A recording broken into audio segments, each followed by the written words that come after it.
கடலலை கொஞ்சும் திருச்செந்தூரில் விஸ்வரூபமே வேலையா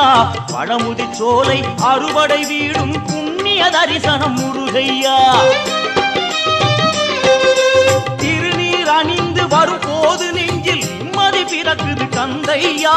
முகனே சிவனார் மகனே உன்னை பாட பாட சுகமாகுதையா வேல் முருகா அரோகரா